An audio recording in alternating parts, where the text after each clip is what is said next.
louange et reconnaissance à l'Éternel, nous croyons ce que nous avons chanté et nous nous souvenons de ce qui a été annoncé hier, prêché hier. Le même Jean qui a apporté le message et a ouvert la voie au Seigneur, a frayé la voie au Seigneur, a dit: je vous baptise d'eau pour la repentance. Celui qui vient après moi vous baptisera du Saint-Esprit et de feu. C'est simplement le message divin annoncé, qui a été annoncé directement dès le commencement. Et celui qui remonte les traces divines peut aller jusqu'au prophète Joël et au prophète Ésaïe.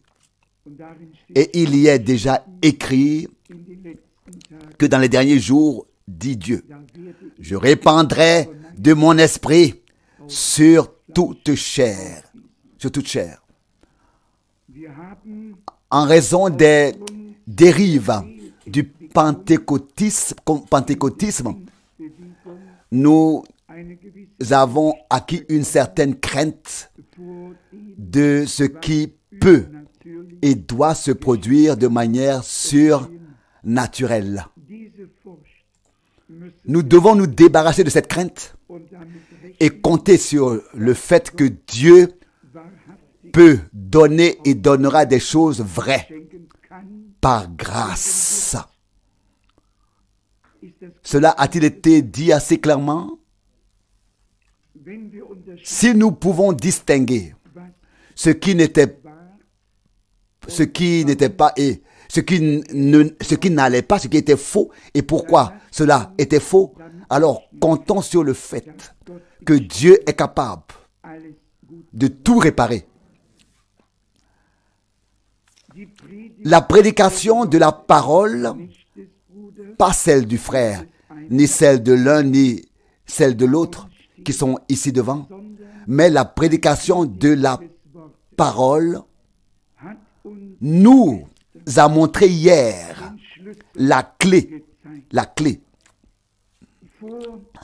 Avant l'onction avec l'esprit, le renouvellement et la nouvelle naissance doivent avoir lieu dans le cœur par l'esprit.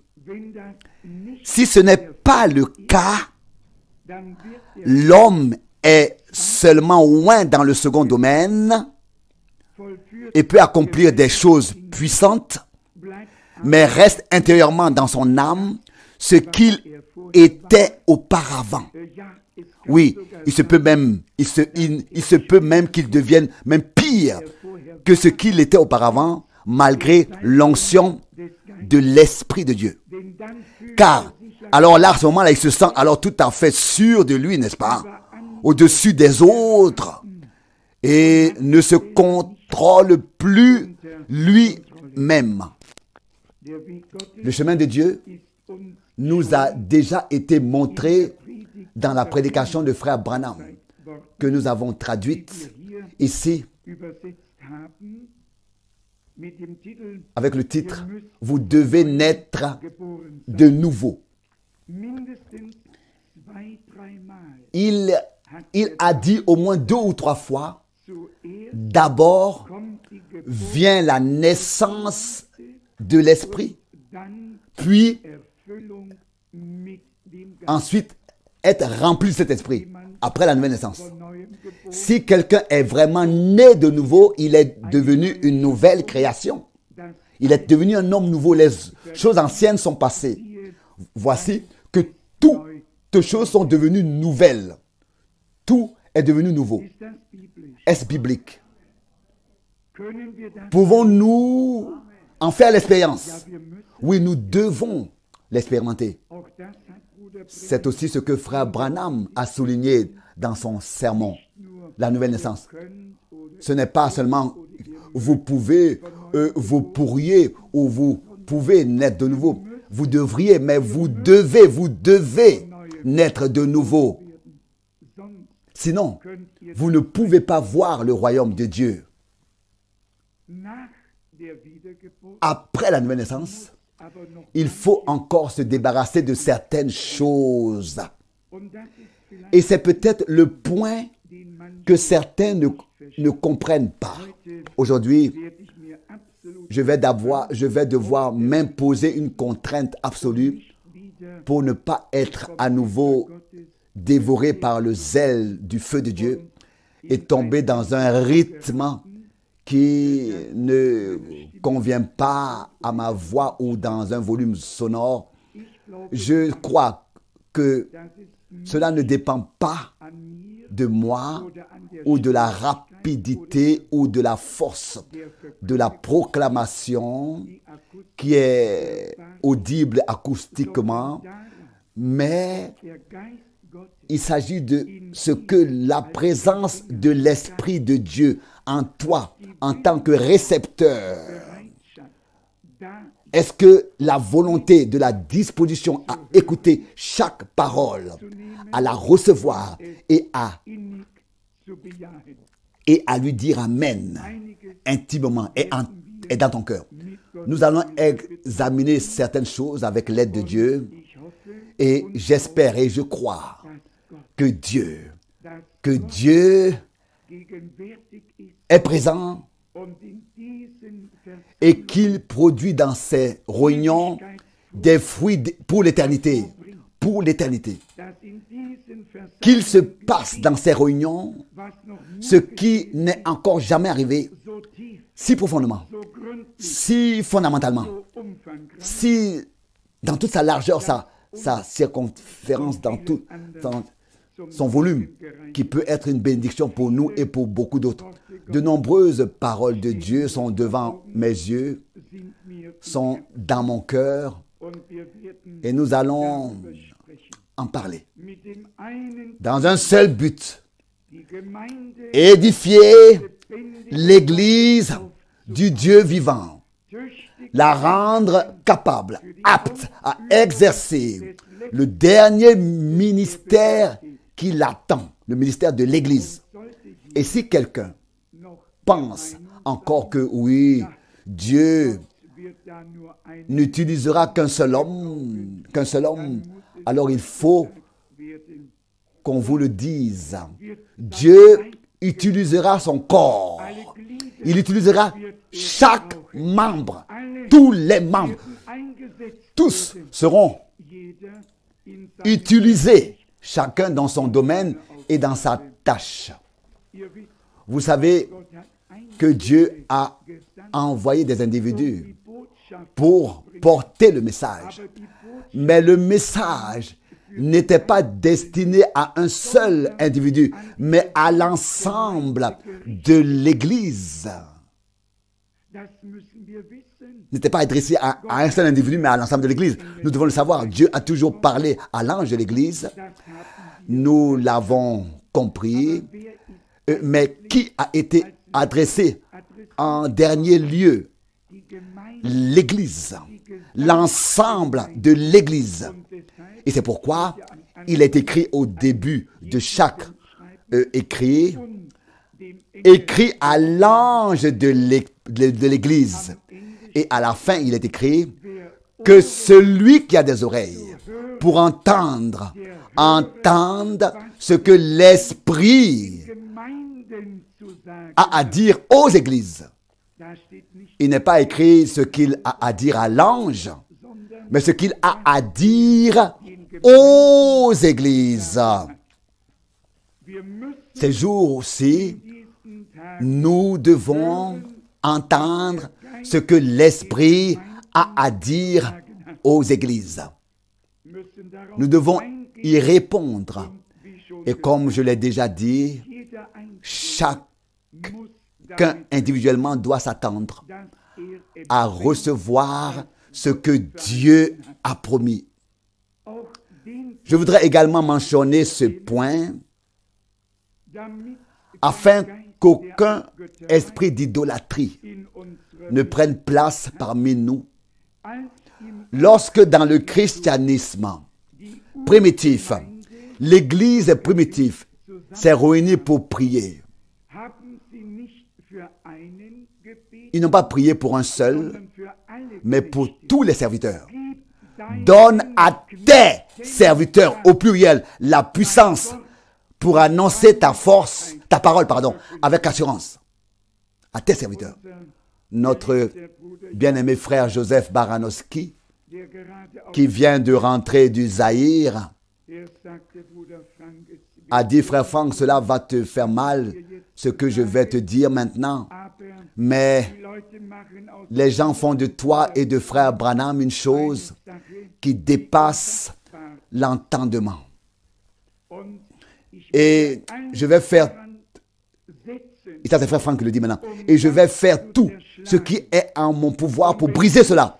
Et si je n'y parviens pas, Dieu le fera, afin que les hommes soient confondus et tournent leur regard uniquement vers le Seigneur, sans regarder un homme. La dernière chose qui pourrait nous arriver, c'est que les hommes fassent de nous quelque chose. Je sais que l'esprit d'idolâtrie n'est pas jeune. Oh, il est très vieux. Mais il ne doit pas être au milieu de nous. L'Esprit de Dieu doit régner au milieu de nous.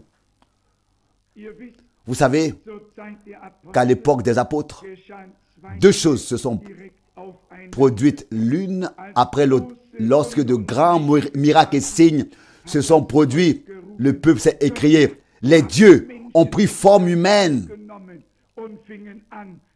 et ils se sont mis à offrir des sacrifices aux apôtres. Et qu'a fait Paul?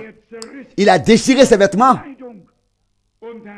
et a dit, nous ne sommes que des hommes comme vous. Les choses restent là. Un mandat divin, un appel divin ne fait pas d'un homme plus qu'un enfant de Dieu comme tous les autres. Nous ne sommes pas plus qu'un enfant de Dieu. Nous ne sommes pas plus que les autres. Seule la responsabilité est plus grande. Ne m'en veuillez pas si je fais ici une telle remarque de manière tout à fait officielle. Mais le fils du prophète se laisse appeler Seigneur. Les gens viennent le voir et lui disent « Good morning, Lord. Good morning, Lord. » Si jamais un homme devait être mis à la porte, ce serait le moment où quelqu'un tenterait de le faire de cette manière avec moi. Avec moi. Ah, je n'ai pas dit cela en allemand. Je pars toujours du principe que chaque Allemand comprend 2 ou 3 langues. Au moins l'anglais, qui est si proche de l'allemand. Les gens disent effectivement « Bonjour Seigneur ». Au lieu de dire « Monsieur », comme il se dit « Sir », quand il s'agit d'un inconnu ou quand on ne se tutoie pas. Ou « brother », comme il se devrait quand on est frère. Non. L'esprit de l'idolâtrie, qu'il soit banni au nom de Jésus-Christ de Nazareth. Une fois pour toutes. Nous ne sommes plus que poussière et cendre. Et Paul dit, le Seigneur nous a donné la dernière place à nous les apôtres. Nous sommes devenus comme la balayure. Il y a des choses qui doivent être dites, car nous attendons tous que l'Esprit de Dieu, n'est-ce pas, se déverse, tombe, se répande. Nous avons dit ces jours-ci que le temps est proche. Nous avons également dit le temps est venu, est là. Et le temps est maintenant vraiment là pour nous de marcher vers la perfection. Je vais lire quelques paroles à ce sujet, mais levons-nous encore une fois et prions tous ensemble et présentons la réunion au Seigneur. Père céleste, nous venons devant ta sainte face et souhaitons vivre un service divin au Seigneur comme si tu étais assis ici, comme si tu étais assis ici à ma droite et que j'étais et suis conscient que tu écoutes, que tu es présent et que je porte une responsabilité devant ta sainte face.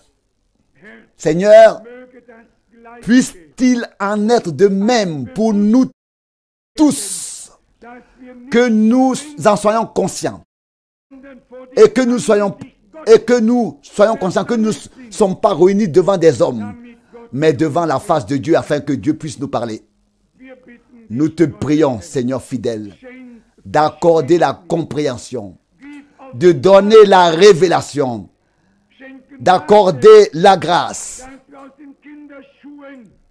afin que nous soyons sortis de l'enfance. Éloigne de nous toute absurdité, tout ce qui n'est pas en accord avec la connaissance parfaite de ta parole ou avec la révélation que tu as donnée. Seigneur, fais que nous soyons un en toi, un dans ta parole, un dans ton esprit. Sois la tête et nous le corps. Seigneur bien-aimé, nous prions ensemble comme au commencement du temps, comme au début du temps des apôtres. Étends ton bras, vois la fureur des nations et les propres pensées des peuples qui se sont levés contre toi et ton oint, et donne à tes serviteurs la puissance d'annoncer ta parole avec assurance, en étendant ton bras et en permettant que sous la proclamation de ta parole s'accomplissent par la parole prononcée de grands miracles et des signes. Que personne ne dise plus, frère un tel m'a imposé les mains et puis cela est arrivé. Mais que tous confessent, Dieu a envoyé sa parole et nous a guéris.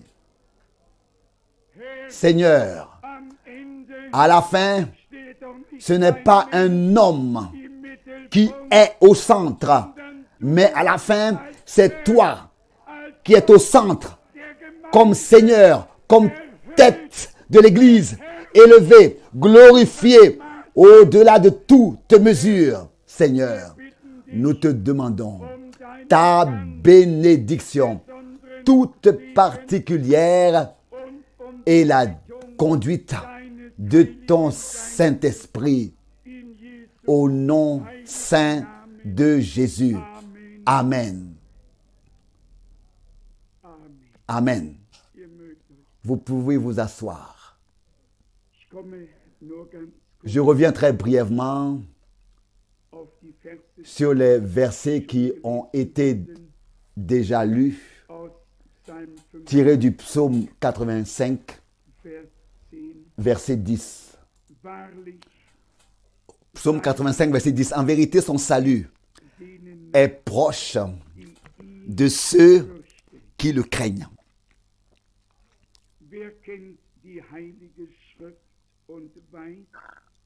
Qui connaît les Saintes Écritures et sait qu'il est écrit, la crainte de l'Éternel est le commencement de la sagesse. La crainte de Dieu, une sainte crainte, doit revenir dans l'Église. La crainte de Dieu, la crainte devant sa parole, la crainte de sa parole, que chacun ne pense pas pouvoir manier la parole comme bon lui semble, mais que nous nous inclinions tous sous la main puissante de Dieu, que nous nous soumettions à sa parole et que nous soyons prêts à faire sa volonté. En vérité, son salut, relu le verset 10, est proche de ceux qui le craignent. On pourrait dire immédiatement, bien-aimés sœurs et bien-aimés frères, si tu crains le Seigneur, le salut de Dieu est très proche de toi. Et le Seigneur pourrait dire, aujourd'hui, le salut est venu à cette maison. Le verset 11, ou à cette personne, verset 11, afin que la grâce et la fidélité se rencontrent. Cela aussi en fait partie. Beaucoup veulent la grâce de Dieu parce qu'ils ne veulent pas se perdre. Ils ne veulent pas périr. Qu'en est-il de la fidélité en toutes choses envers Dieu et sa parole? Puisse désormais ceux qui ont reçu la grâce de Dieu être trouvés fidèles, qu'ils puissent être trouvés fidèles devant Dieu, fidèles en toutes choses. Je pense ici à la parole de l'Épître aux Hébreux, où il est dit de Moïse qu'il était fidèle dans la maison de Dieu. Et Christ, comme fils, est fidèle dans sa maison. Et sa maison, c'est nous. Dieu cherchait une demeure. Et il a dit, n'est-ce pas ma main qui a créé toutes ces choses, mais où est le lieu de mon repos? Le ciel est mon trône et la terre le marchepied de mes pieds. Quelle maison pourriez-vous me bâtir? Et nous apprenons ensuite que l'Église est devenue la demeure de Dieu. De même que Dieu était en Christ, Christ est dans l'Église. Bien-aimés sœurs, bien-aimés cœurs et frères, sœurs et frères, comptez donc personnellement sur cela. Ne regarde pas toujours devant en disant oui, nous attendons avec tant d'impatience que Dieu utilise notre frère. Est-ce la bonne attitude? Ce n'est pas la bonne attitude, non. Dieu a déjà utilisé le frère pour transmettre ce que Dieu nous a donné par grâce.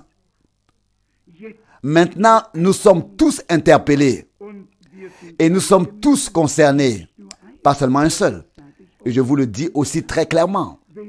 Si vous attendez seulement que Dieu me bénisse ou qu'il bénisse encore le frère Rousse, certains sont généreux, ils peuvent même compter jusqu'à 2.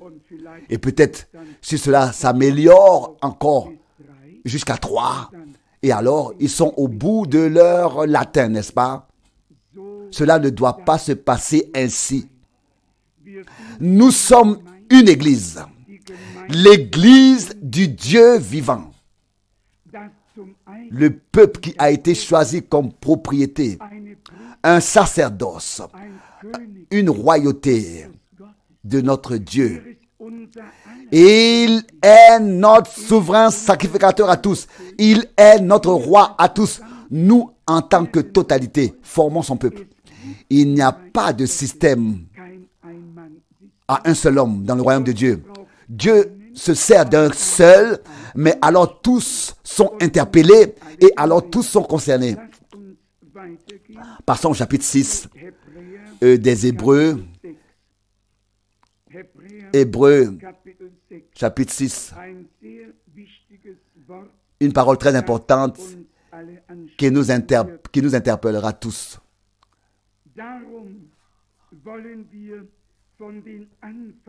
Verset 1, Hébreux 6, verset 1.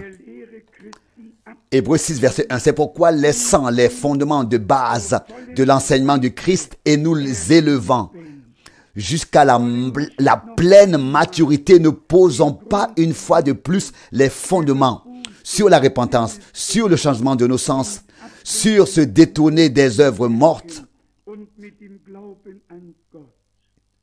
et avoir la foi en Dieu. Mais il continue encore. Vous remarquez sur quoi est-ce que Paul, qui à 100% avec sûreté, est celui qui a écrit la lettre aux Hébreux,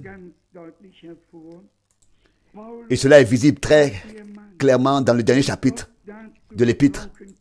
Paul était l'homme que Dieu pouvait utiliser pour ordonner les dons, pour mettre tout ce qui est doctrinal et tout ce qui concerne l'enseignement à sa place dans l'Église, là où les choses ont leur place et dans leur contexte. Il avait été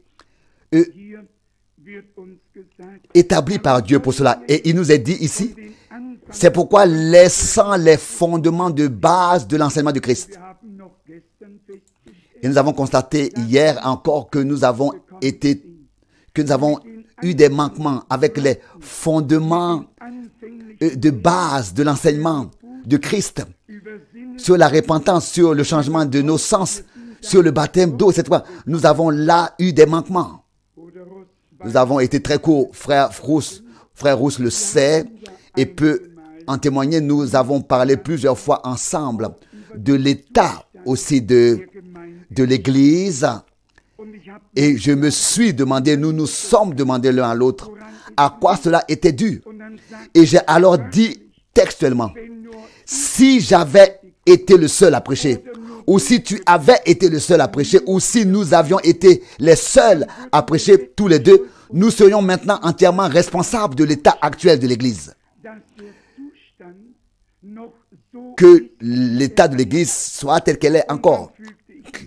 Que l'état de l'Église soit tel qu'il est, un état qu'il est encore maintenant. Puis j'ai ajouté et dit, mais nous avons traduit ici les prédications de l'homme de Dieu, les prédications du prophète, du plus grand prophète depuis les jours de Jésus-Christ et de Jean-Baptiste. Nous les avons imprimés. Ils ont été envoyés. J'ai dit, si nous cherchons la faute chez nous deux, alors oui, nous devons aussi aller chez lui et chercher la faute chez lui. Pourquoi les choses n'ont pas encore changé? Pourquoi nous sommes encore dans ce que j'appellerais par son nom un état déplorable? Mais nous ne pouvons pas rester dans cet état. Nous sentons qu'il n'est pas l'état final, qu'il n'est pas ce que Dieu a voulu.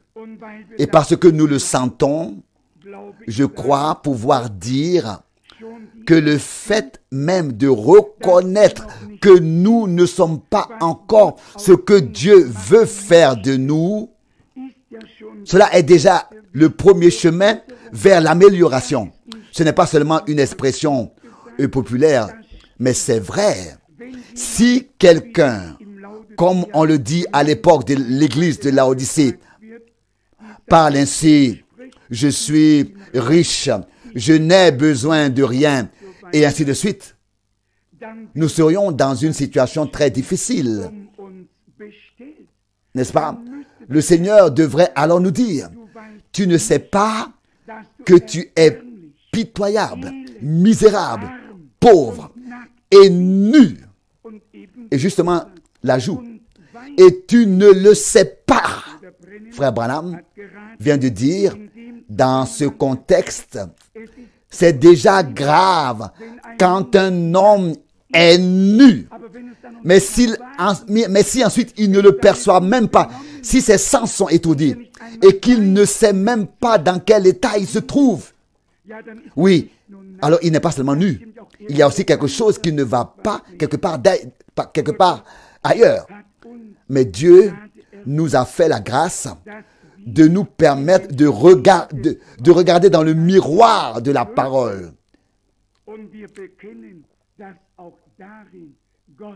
De nous permettre de regarder.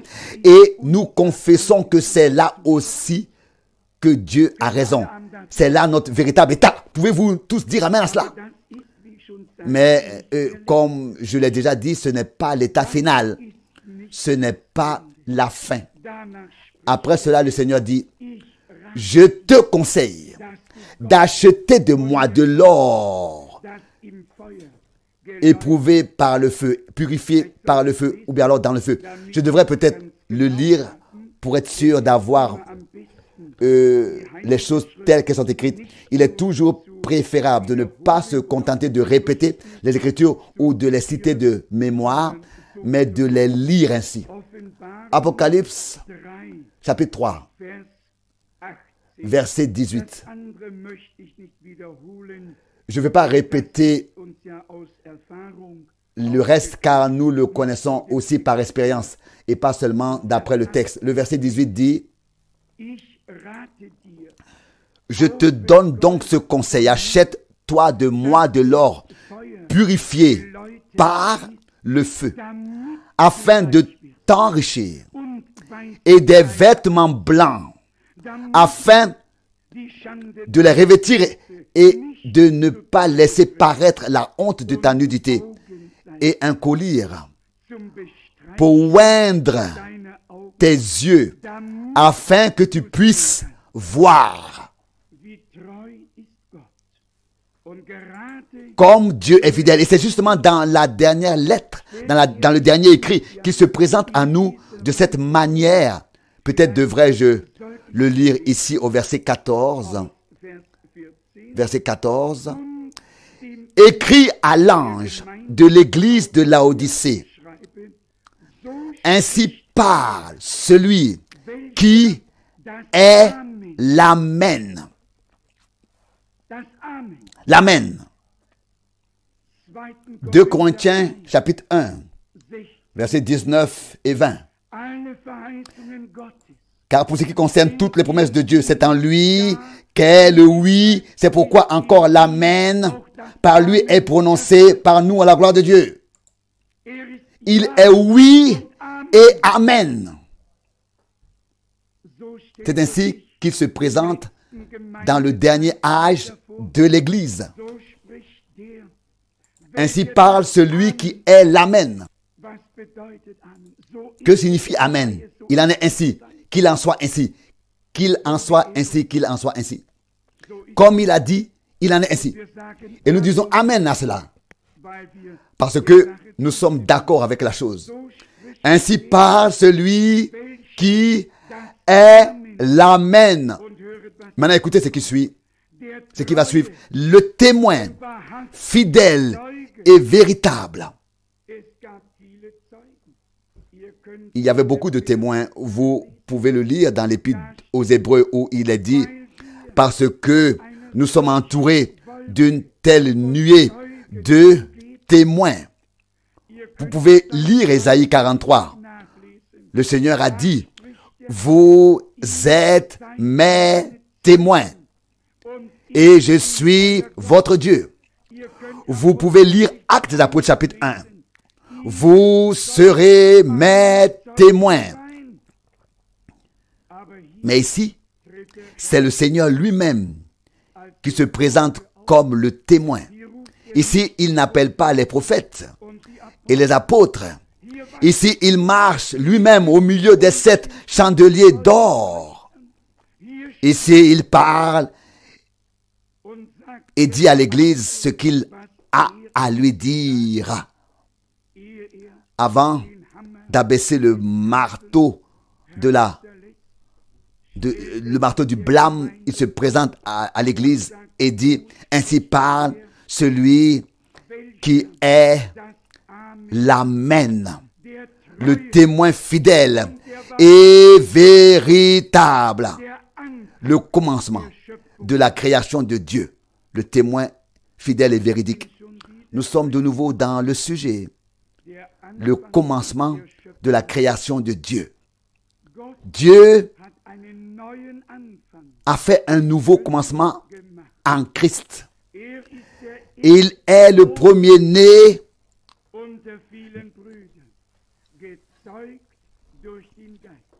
au milieu de plusieurs frères engendrés par l'Esprit. Cela aussi, nous l'avons dit clairement. Comme cela a commencé avec Christ, le premier-né, il devra en être de même avec tous les premiers-nés. Comment la parole s'est faite chair? La parole de la promesse fut apportée à Marie. Et elle a dit, je suis la servante du Seigneur, qu'il me soit fait selon ta parole, comme tu l'as dit. C'est ainsi que la parole s'est faite chair. En ces jours, la parole de la promesse nous est adressée. Dans quel objectif? Pour quel objectif? Pour que les fils de Dieu naissent, pour qu'ils puissent être manifestés. Beaucoup, oui, trop même, de gens parlent avec beaucoup d'enthousiasme.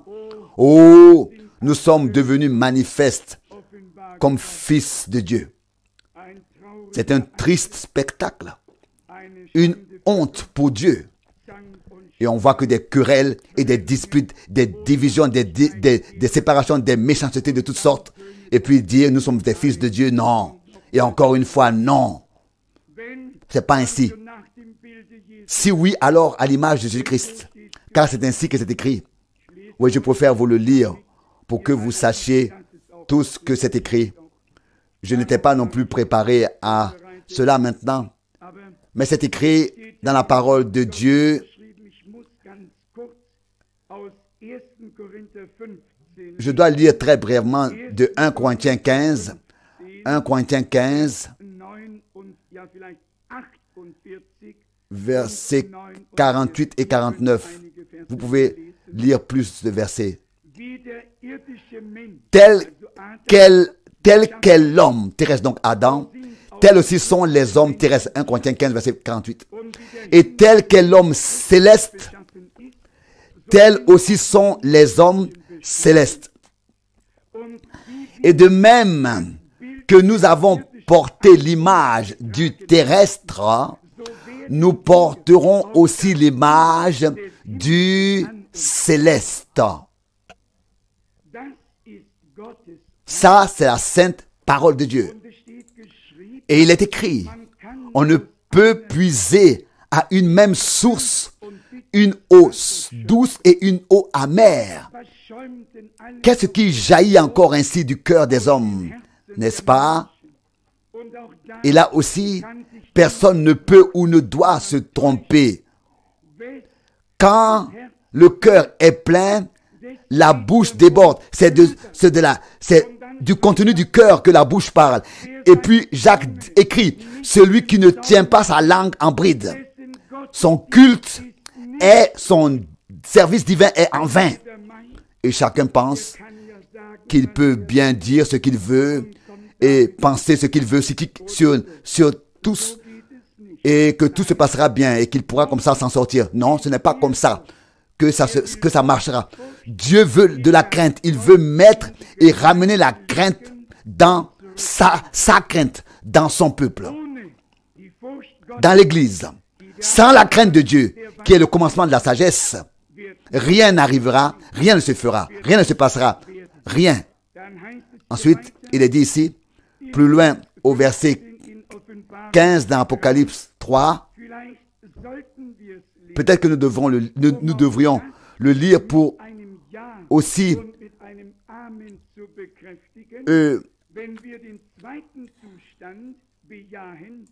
devrions lire pour confirmer cela aussi par un oui et par un amen. Si nous affirmons le deuxième état, nous devons avoir reconnu aussi le premier et l'avoir également affirmé ici. Le Seigneur dit au verset 15,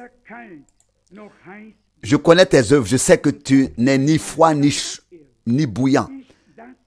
Puisses-tu être froid ou bouillant? Dites-moi. Maintenant, dis-moi franchement, n'est-ce pas là notre état? Nous ne sommes pas glacés ou froids, on ne pourrait pas nous le dire. Mais sommes-nous brûlants? Sommes-nous brûlants? Nous ne le sommes pas, justement. Disons-le franchement. Nous ne le sommes pas. Oui. Que sommes-nous alors? La parole de Dieu n'a-t-elle pas raison? Et je demande maintenant consciemment, est-ce que nous reconnaissons tous que c'est notre état? Vraiment tous? Du fond du cœur? Nous y l'avons. Nous y voilà. Nous y voilà. Nous y sommes. C'est notre état d'esprit. Et ne vous étonnez pas qu'au début de cette année, Dieu commence avec nous de cette manière. Pensez-vous que j'ai déjà lu cette parole quelque part aujourd'hui, avant la réunion? Absolument pas. Absolument pas. Je n'ai même pas pensé à la lire. Oui, comment en venons-nous à cela alors? Mais par la conduite du Saint-Esprit. J'en suis convaincu. Parce que le Seigneur veut faire quelque chose. Son heure est venue. Il a dit un jour, alors qu'on l'appelait, votre temps est toutes les voies, mais mon heure n'est pas encore venue. Notre temps a toujours été déjà. Mais maintenant, c'est vraiment le temps de Dieu. L'heure de Dieu. Qu'il se lève et fasse quelque chose de sublime, qu'il soit au-dessus de tout soupçon, de tout doute, que personne n'ait plus besoin de demander, oui, est-ce que c'est vraiment Dieu qui l'a fait, que les hommes puissent savoir que c'est lui qui l'a fait. Quand, comment et où cela se fera-t-il? Cela se fera à l'heure de Dieu, au moment qu'il a fixé, mais par l'Esprit qui est son corps. D'où cette préparation à dire simplement oui, c'est ainsi que l'état est décrit ici. Pensez-vous qu'il me soit facile de dire cela? Non, pas du tout. Mais j'avoue très librement et ouvertement, c'est mon état tel qu'il est écrit ici. Et je le dis au dernier qui voudrait peut-être encore un peu le masquer ou le surjouer ou l'ignorer ou s'en détourner. C'est aussi ton état. Nous sommes dans un état tiède. Une question. Si nous savons que la venue du Seigneur est directement à la porte et que nous avons reçu le dernier message divin comme avertissement justement, comme mise en garde et pour l'appel à sortir et le rappel à l'ordre, à combien de personnes as-tu fait parvenir ce message? Avais-tu à cœur de mettre en garde le peuple, de leur dire ton environnement, nous vivons maintenant dans tel et tel temps, Dieu a fait ceci et cela, voici une prédication, lisez-la et si vous voulez savoir plus, laissez-le-moi savoir. Qui a fait quoi? Qu'en était-il avec les premiers chrétiens? Il est dit que lorsque la persécution a éclaté à Jérusalem, les croyants se sont dispersés partout. Et savez-vous ce qui est écrit? Et ils ont prêché le royaume de Dieu. Et c'est ainsi que cela s'est répandu. Qu'avons-nous fait de ce que Dieu nous a confié?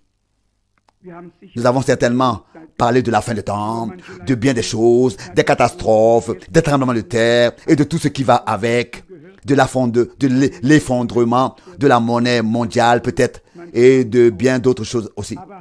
Mais avons-nous pu dire aux personnes qui nous sont proches, avec lesquelles nous sommes en contact, avons-nous pu leur dire avec amour, avec tact,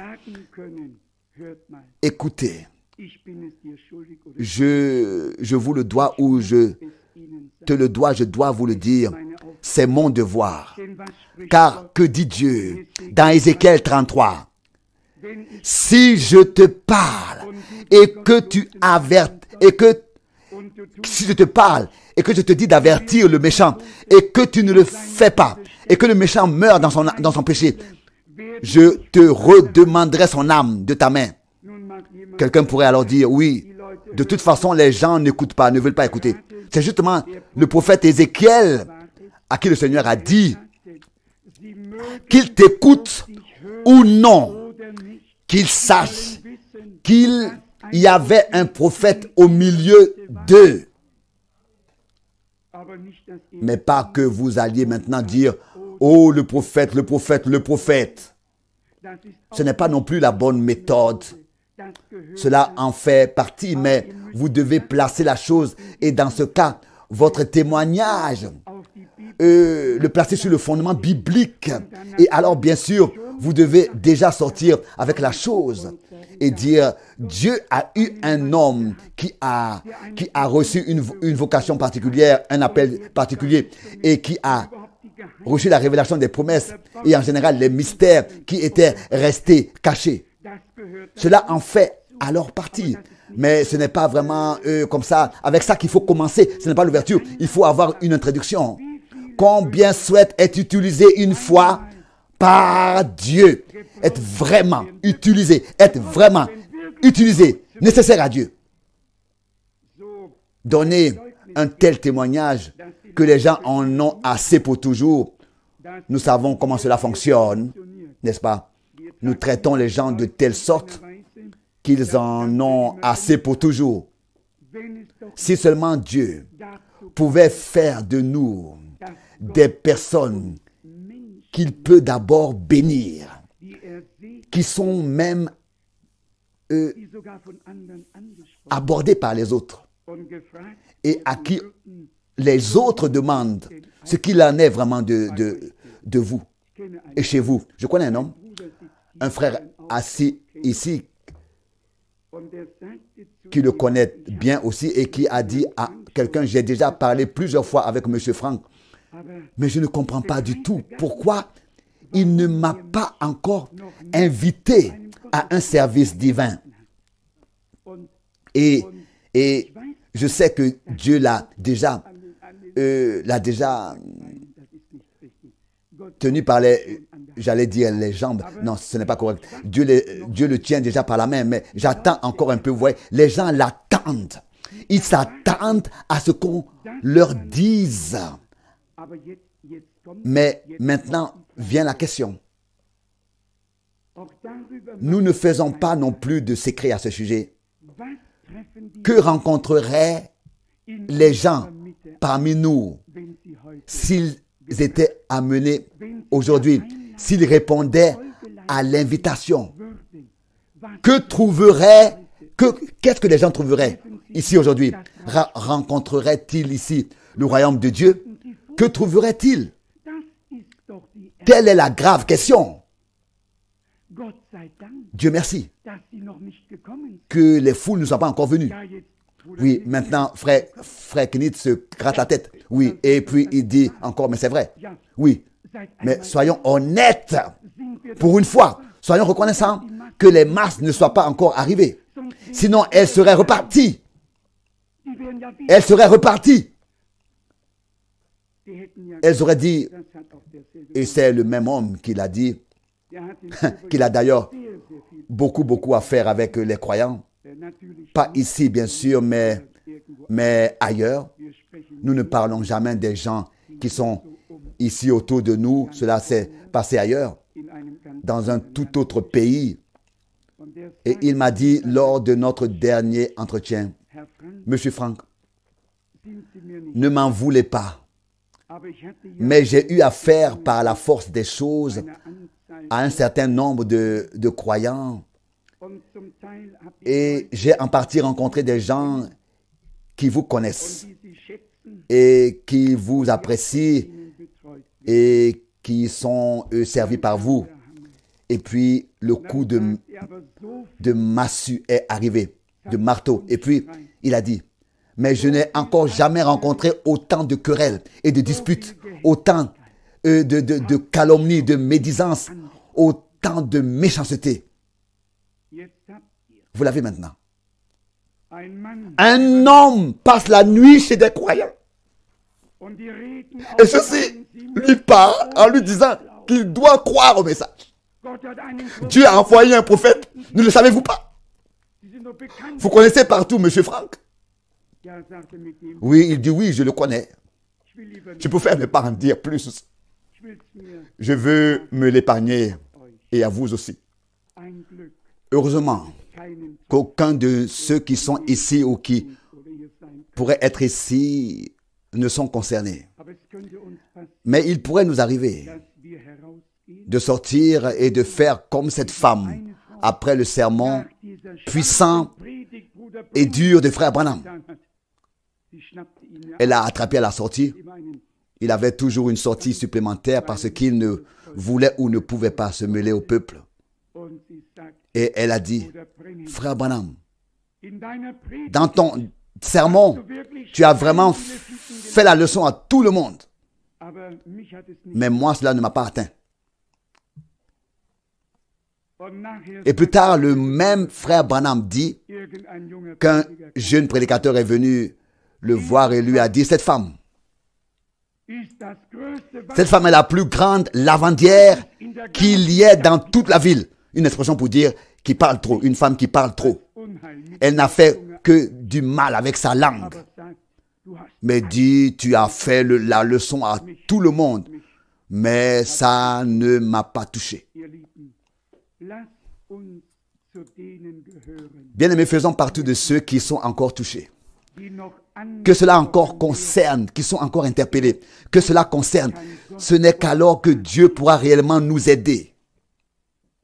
Combien d'entre vous pensez que Dieu fera encore en sorte que d'autres entendent ce qu'il a fait dans cette génération? Oh oui, oh oui, Dieu y veillera. Maintenant, nous devons créer l'atmosphère. Frère Branham a aussi parlé de cela. Il a dit que lorsque des œufs sont pondus, c'est la chaleur, l'atmosphère qui fait que la vie en sort. Il y a aussi des nids avec des œufs pourris. Il faut qu'il y ait de la chaleur pour qu'une nouvelle vie apparaisse. Oui, avons-nous la chaleur du nid ici? Est-ce que les gens trouveront cette chaleur ici s'ils viennent? Un visage rayonnant de sincérité et d'honnêteté, rempli de l'amour de Dieu, que l'on pourrait dire sincèrement, comme je suis heureux de te revoir. Et si l'on pouvait dire, frère, je t'aime, que ce serait vraiment comme ça, que ce serait vrai, que ce serait pas seulement des paroles qu'on fasse, qu'on dise, qu'on prononce, mais que nous faisons, mais qu'il y ait toute l'action, tout notre cœur et toute notre vie derrière ce que nous disons. Et c'est là que Jean dit dans la lettre que nous sommes obligés même de donner notre vie les uns pour les autres, de nous aimer comme le Seigneur nous a aimés lui-même, qui a donné sa vie pour nous. Nous sommes passés à côté de certaines choses et même probablement de toutes ces choses dans la pratique.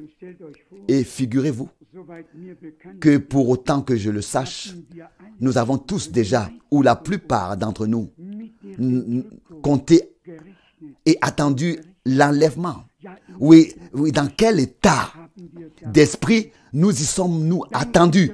Remercions Dieu de ce que le Seigneur ne soit pas encore revenu. Êtes-vous d'accord avec cela? Je ne l'entends pas de tous. Je suis peut-être sourd d'oreille, mais cela ne fait rien. Remercions le Seigneur qu'il ne soit pas encore revenu. Sinon, ce serait la grande clameur ici. Sinon, ce serait ici le grand cri. Remercions le Seigneur pour sa grâce.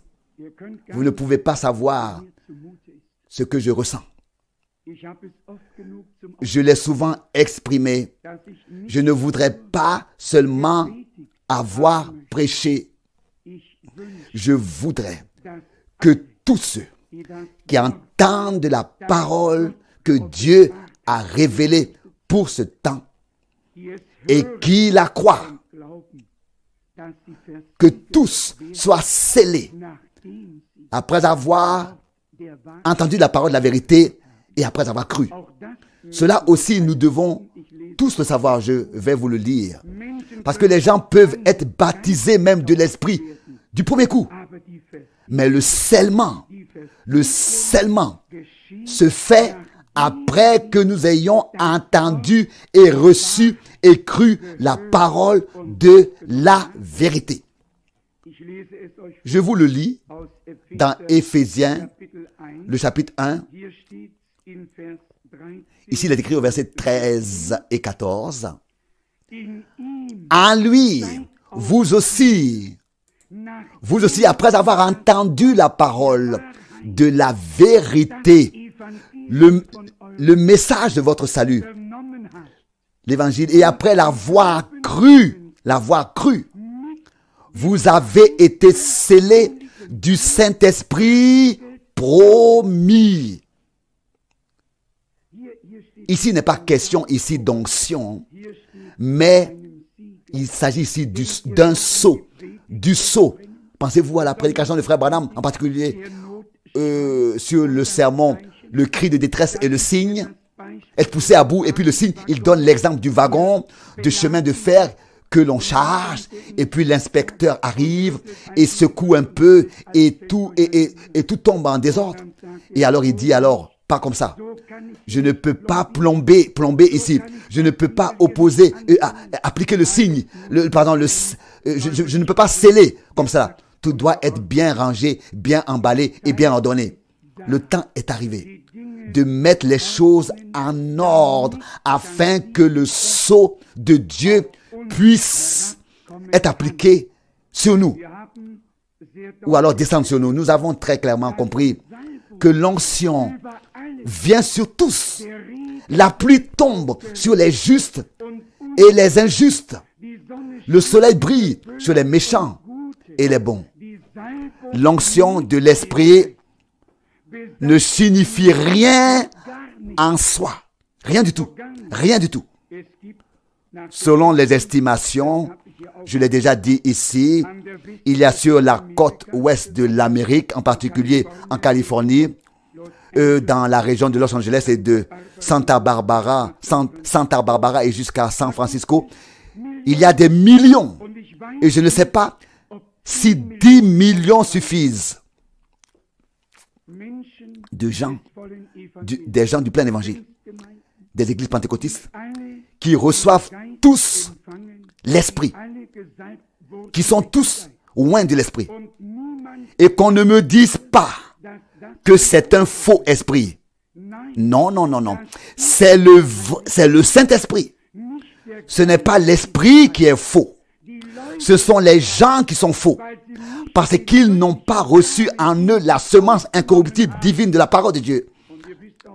Et vous savez là aussi ce qu'a dit Frère Branham lorsque l'une des dames à talons aiguës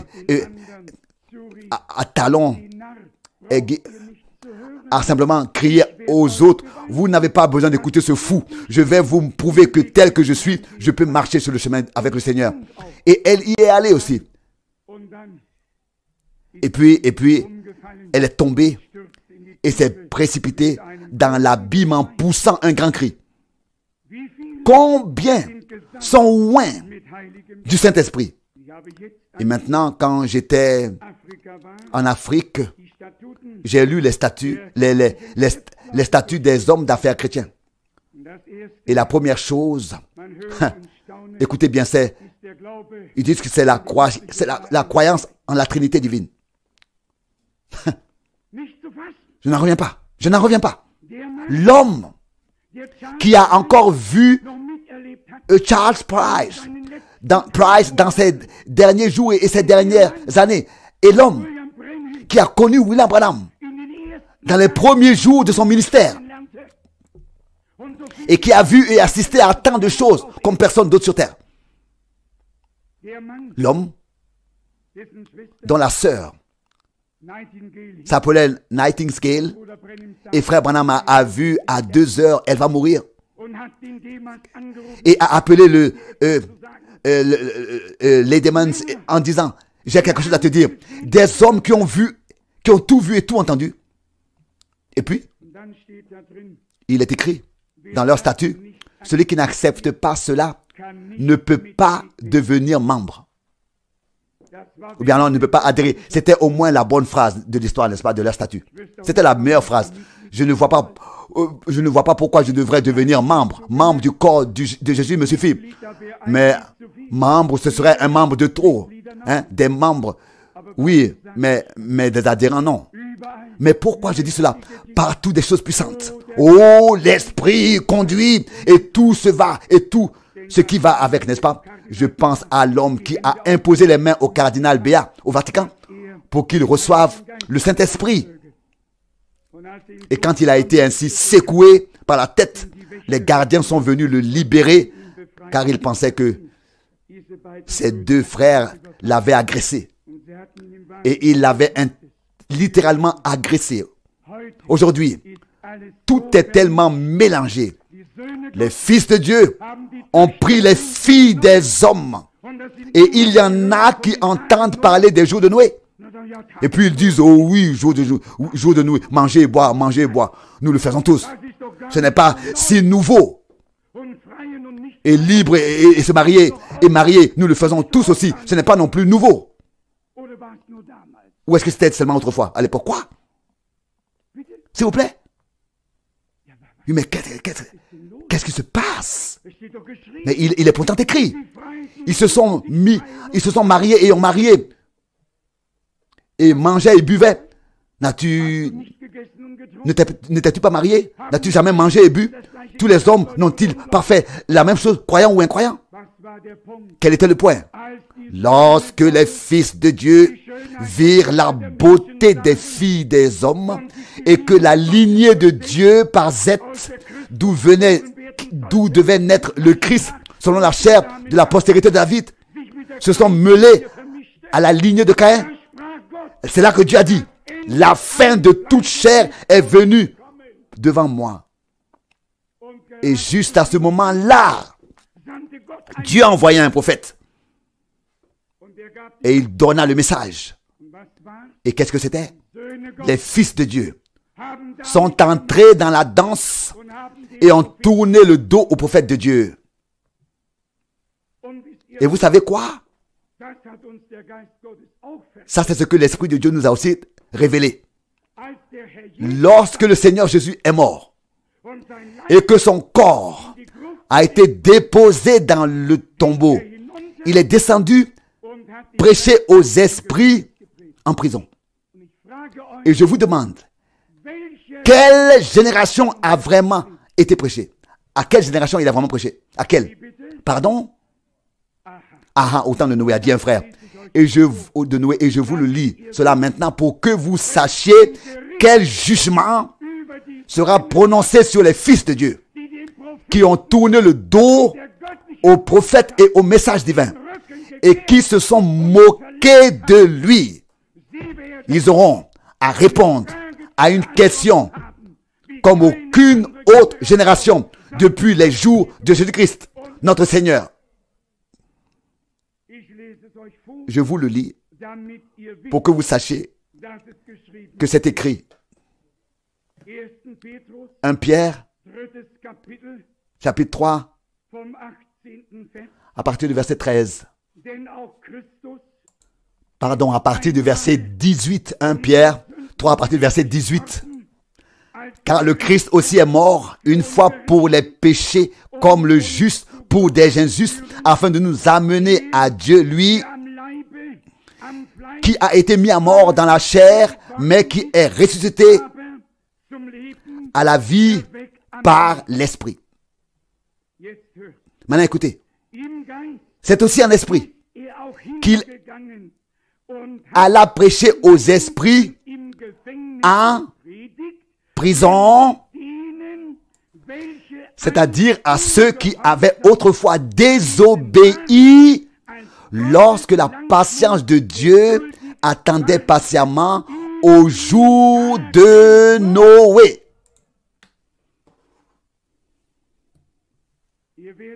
Vous verrez que nous avons la même image devant les yeux. Les églises qui ont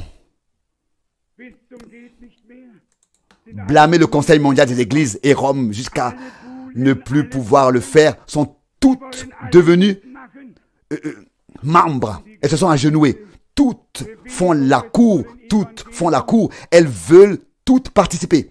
Et tout le mouvement du plein évangile s'est éloigné de la parole. Et tous sont devenus des organisations et des dénominations, s'unissant tous et faisant une seule chose, au lieu de marcher avec le message prophétique. Tout comme il y a eu au jour de Noé un mélange de ces deux lignées séparées l'une de l'autre, dont le Seigneur Dieu avait dit: sur place dans le jardin d'Éden, je mettrai inimitié en ta semence et sa semence, en ta semence et leur semence, etc. Et sa semence. Et Paul explique dans Romains 8 que le Christ devait venir selon la chair de la postérité de David. À l'époque, la lignée divinement bénie agissait de manière profane, mondaine. Ce serait exactement comme si des frères croyants prenaient aujourd'hui des non-croyantes et les mariaient en disant: oui, qu'est-ce que ça peut bien faire, croire tout court, et ainsi de suite. Et nous nous retrouverions ici devant des chaises vides. Ne vous trompez pas, on ne se moque pas de Dieu. Il y aura un jour de jugement. Et vous pourrez lire d'autres choses. Vous pouvez même lire qu'ils ont été qualifiés d'anges, liés par des chaînes en attendant le jour, qui attendent le jour du jugement. Les démons, eux, ne sont pas liés. Et le diable non plus. Il est encore lié. Il n'est pas encore lié, pardon. Celui-ci est encore délié. Il est libre. Nous l'avons tous appris à satiété. Il y a en effet un enseignement dans une croyance qui affirme que nous sommes déjà dans le royaume millénaire et que le diable est lié. Oh, alors, mon Dieu, a-t-il dit, alors je ne veux pas être ici quand il sera relâché. Si ici, maintenant, vous dites qu'il est lié. Non, le diable n'est pas lié et les anges déchus, les démons règnent dans le domaine de l'air et notre combat n'est pas avec la chair et le sang, mais avec les puissances et les autorités, avec les principautés dans l'air. Mais de ces jours-là, et là vous pourrez me prendre au mot au jour du jugement, car j'ai lu de la parole de Dieu, dans la parole de Dieu. Il n'est pas écrit des jours de Gédéon ou des jours de Samson ou de n'importe quelle époque, mais de ceux qui étaient au jour de Noé, quand la patience de Dieu attendait et que cet homme a été abandonné à la risée de tous ceux qui étaient là. L'Éternel Dieu y a déjà pourvu et leur a fait la première annonce lorsqu'il est descendu autrefois. Qu'adviendra-t-il de cette génération? Vous remarquez déjà que nous affleurons certaines choses et que nous passons de l'une à l'autre. Revenons au chapitre 6 des Hébreux pour en venir lentement à la conclusion. Mais prenons l'avertissement au sérieux. Lorsque Dieu envoie un prophète, il envoie parce qu'il veut nous parler et nous révéler son plan. Non pas que nous passions outre et fassions comme si de rien n'était. Ici, il nous est demandé, Hébreux 6, verset 1, il relit, de laisser les fondements de base de l'enseignement du Christ et nous élever jusqu'à la pleine maturité et ne pas poser une fois de plus les fondements sur la repentance, sur le changement de nos sens, sur se détourner des œuvres mortes et sur le baptême, mais avoir la foi en Dieu, mais comme Paul l'exprime ici, de nous élever à la stature de l'homme parfait en Christ. Nous avons aujourd'hui reconnu que c'est en étant honnêtes que nous nous en sortirons le mieux devant Dieu. En étant sincères et honnêtes, nous l'avons déjà constaté hier, ici, et nous avons donné raison à Dieu dans le jugement qu'il a porté sur nous. nous nous exclamons et ne nous contentons pas de répéter ce que Paul a dit, mais nous nous exclamons avec un cri profond de notre âme. Oh, malheureux que je suis, qui me délivrera du corps de cette mort? Car nous avons reconnu qu'il n'y a rien de bon en nous. Avec un cœur sincère, puis nous continuons et confessons ce qui est écrit dans le verset suivant. Grâce soit rendue à Dieu qui l'a accompli par Jésus-Christ notre Seigneur. Nous poursuivons notre lecture. Il n'y a donc plus rien de condamnable pour ceux qui sont en Jésus-Christ. Frères et sœurs, croyez-moi, il est écrit dans le chapitre 10 de la première épître aux Corinthiens que les choses qui sont arrivées à Israël nous ont été données par exemple. Et vous savez bien tout ce qui s'y est passé. En tout cas, ils ont erré pendant 40 ans. Ils ont fait exactement 40 stations. Exactement 40 stations. Vous pouvez le lire. Mais ils n'ont pas atteint le but. Puis une autre époque, un autre temps s'est installé. Et ils n'allaient plus en rond ou d'un endroit à l'autre du désert. Alors, il a été dit, soyez forts et soyez courageux.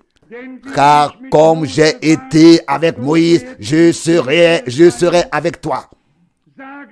Sois fort, sois courageux au singulier, pardon. Car comme j'ai été avec Moïse, je serai avec toi.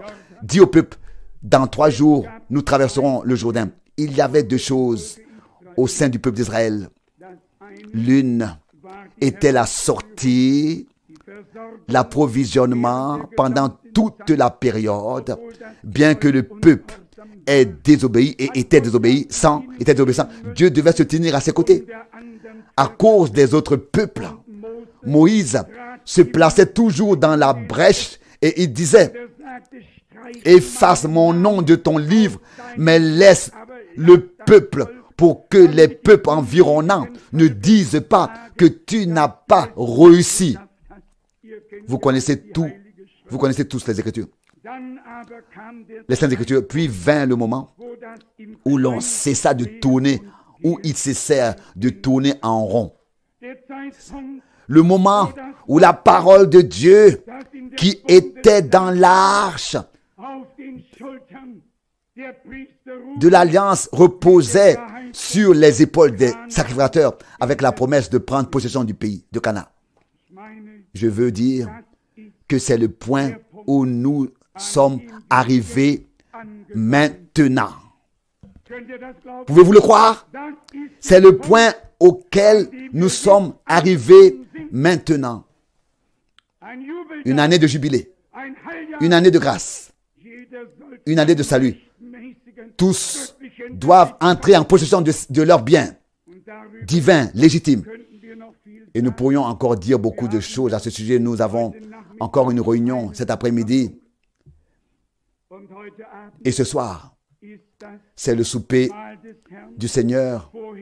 Avant cela, il y aura un baptême. S'il y a des gens qui veulent se laisser baptiser, qui ont suivi ce qui a été prêché ici hier sur le baptême et qui l'ont observé et mis en pratique. Et là aussi, j'ai été heureux de constater que personne n'a trouvé la chose trop dure, trop sérieuse, mais que tous ceux avec qui j'ai parlé ont dit, frère Franck, c'était la vérité. C'était la vérité. C'est bien ça. Oui, c'est ainsi. Et c'est ainsi que nous avons laissé agir ces choses en nous. C'était des coups. Mais ils nous ont fait du bien. Dois-je vous amener encore une fois à l'Hébreu, à l'Épître aux Hébreux? Je ne crois pas. L'homme de Dieu nous y écrit. Si nous avions été privés de châtiment, nous serions... Il est écrit la parole, malheureusement, je suis désolé, bâtards, faux enfants. Mais parce que nous avons reçu le châtiment, nous sommes de vrais enfants. Et celui que le Père Céleste aime, il le châtie. Il éduque pour quelle raison? Pour en faire un enfant de Dieu obéissant. Oh, comme je voudrais que mes deux fils soient des hommes de Dieu. Amen. Voulez-vous tous prier pour que Dieu le fasse? Comme je voudrais que toute ma maison soit sauvée. Que personne ne manque au jour du Seigneur. Pourtant, souvent j'ai dû châtier. Et comme c'est étrange, mon fils cadet a toujours été ici. Je ne le vois pas encore, mais de temps en temps, il m'a dit, papa, je me souviens de la fois où j'ai été battu. Et alors, je disais, mon fils, penses-tu aussi aux nombreuses fois où je t'ai laissé passer sans compter, sans t'attribuer ce que tu as fait? Et puis c'était bon. Puis c'était bon à nouveau. Oui, notre Père Céleste est un Dieu fidèle. Imaginez-vous qu'il nous laisserait partir. Il ne donnerait rien pour ce que nous sommes devant lui et en train de faire. Et quel Père serait-il? Non. Notre Dieu est un Père fidèle pour tout ce qui est enfant. Sur tout ce qui est enfant. Je vous le dis, le temps est venu pour tous les vrais enfants ou tous les vrais enfants de Dieu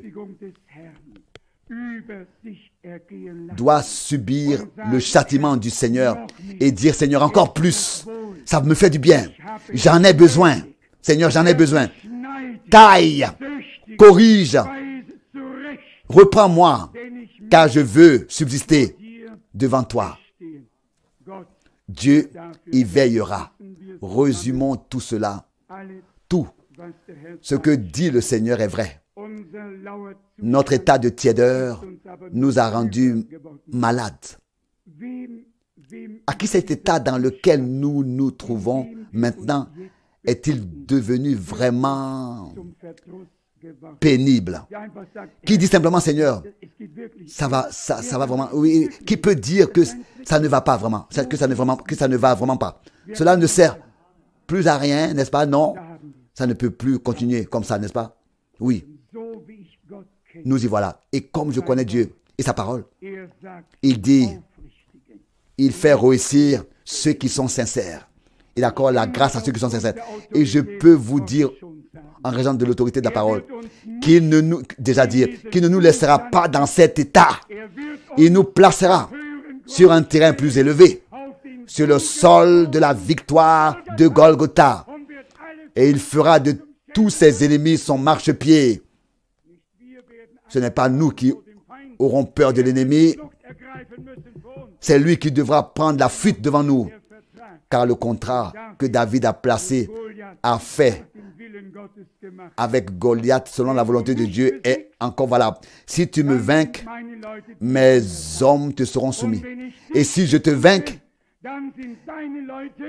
tes hommes me seront soumis. Vous connaissez l'histoire. Le combat, l'affrontement a eu lieu avec le fils de David, Jésus-Christ, notre Seigneur et mon Sauveur. Tu n'as plus besoin de te battre avec l'ennemi. N'entame pas même de conversation avec lui, car ce serait un non-sens.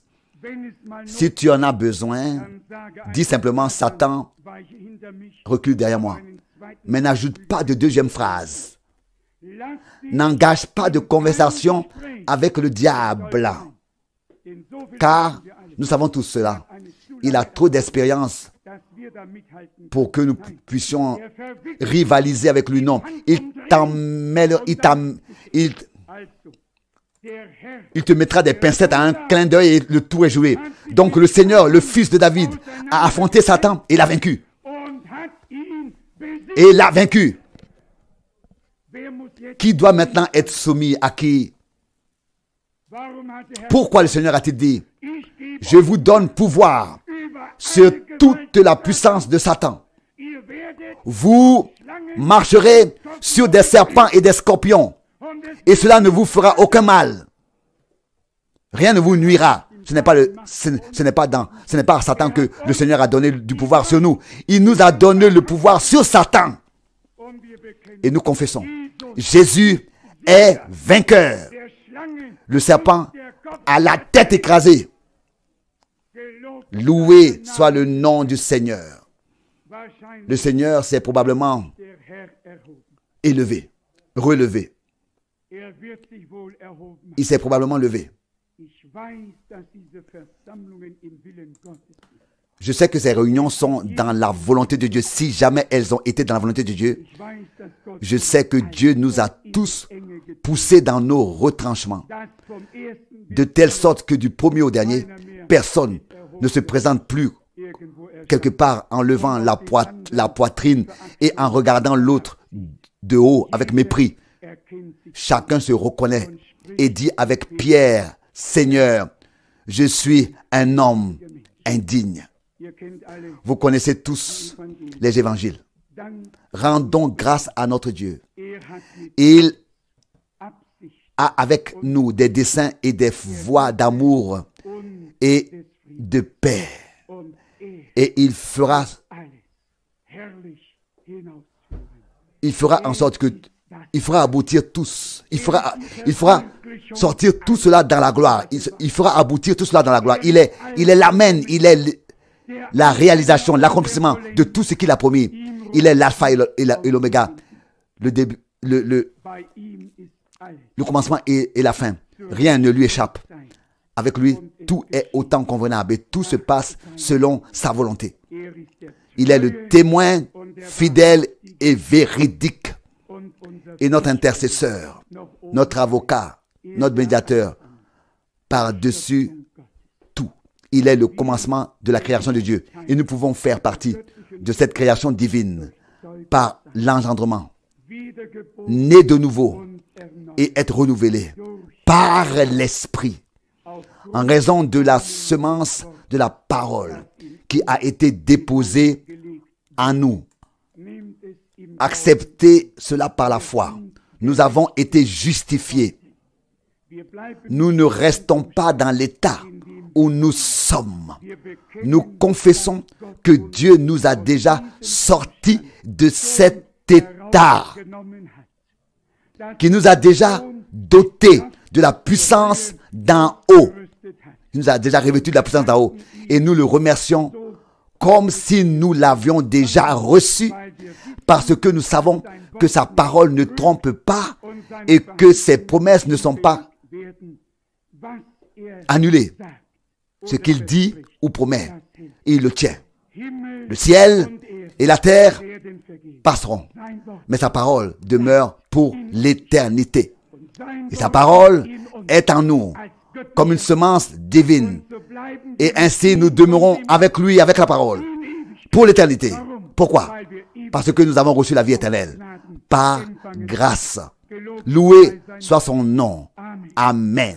Amen. Nous nous levons pour prier.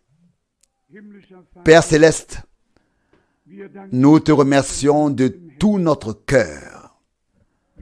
Nous sommes touchés, submergés par ta grâce, par ton amour. Tu nous parles encore comme un père parle à ses enfants qu'il aime. Ô Dieu, bénis-nous tous. Bénis aussi ceux qui n'ont pas pu être ici aujourd'hui. Seigneur, fidèle, nous sommes réunis ici devant ta face pour mettre notre volonté, pour soumettre notre volonté à ta volonté, pour mettre notre volonté dans ta volonté et dire de tout cœur, sincèrement, et le penser vraiment, que ma volonté ne soit pas faite, mais que la tienne soit faite. Et maintenant, je te prie, fais-moi connaître ta volonté. Fais-moi connaître tes voies. Fais-moi connaître ton plan, ô Seigneur. Conduis-nous et guide-nous sur la bonne voie, sur le droit chemin à cause de ton nom. Seigneur, nous avons pris conscience de notre état misérable, tiède, paresseux. Mais nous sommes, Seigneur, paresseux nous sommes. Seigneur, nous venons à toi. Tu as dit, je te conseille. Oui, tu es conseillé. Force, Père éternel, Prince de la paix.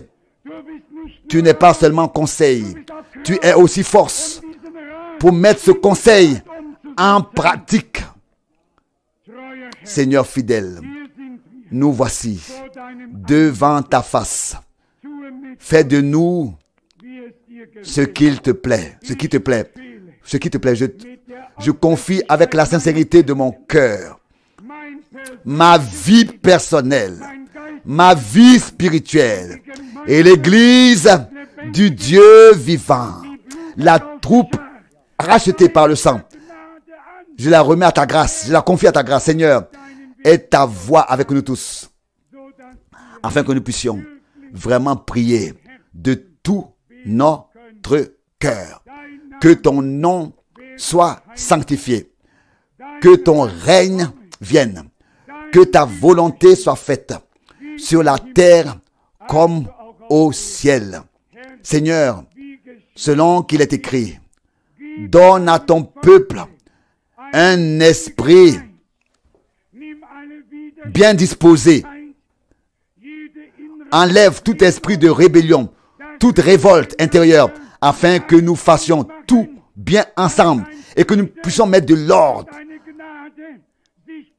Si quelque chose serait entre nous, entre des frères, que ta paix, que ta grâce s'embrasse, s'étreigne, qu'il y ait grâce et salut, paix et bénédiction parmi ton peuple. Et comme Salomon l'a prié, qu'il n'y ait pas de fausses couches dans le pays, pas de division parmi ton peuple, mais que tu sois toi-même au milieu de ton peuple.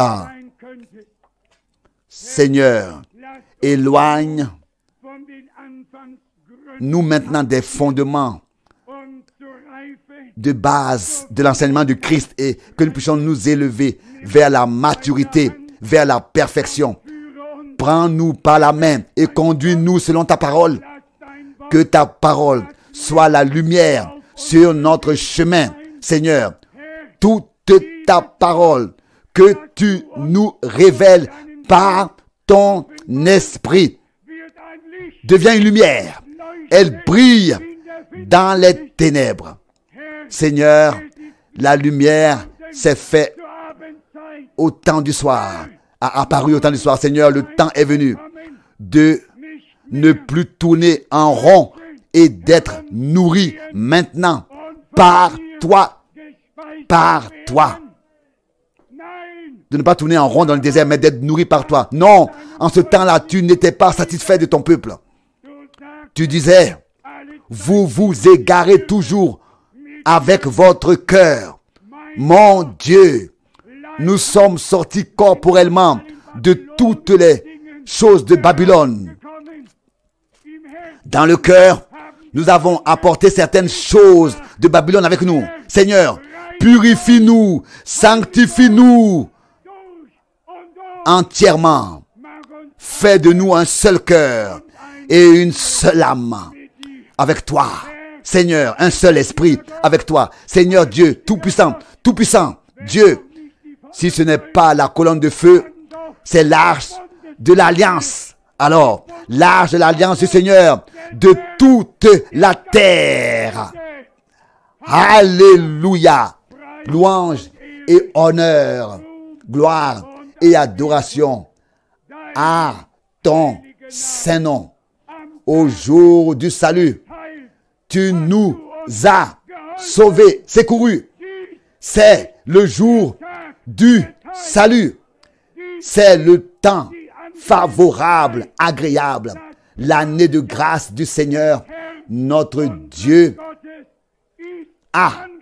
et l'année de grâce de notre Seigneur a commencé. Alléluia. Louange, gloire et honneur à ton nom merveilleux et saint.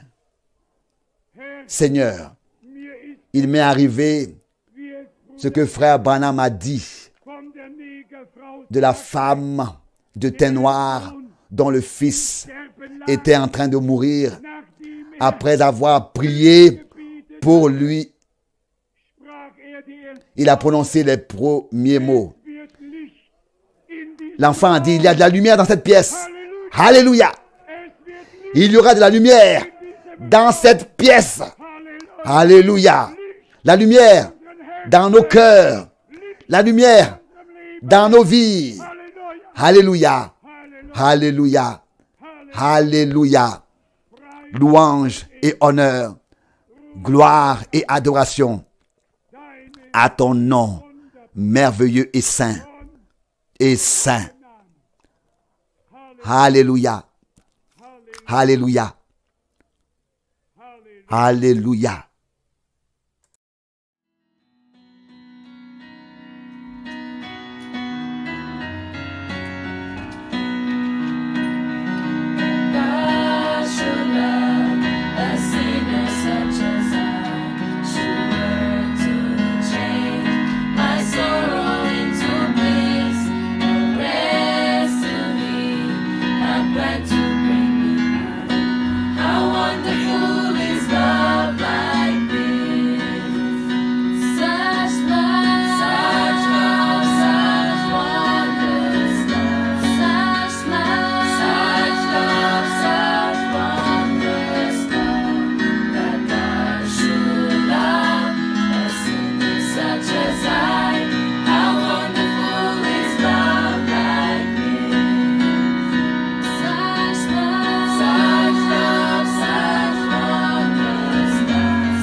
On fire.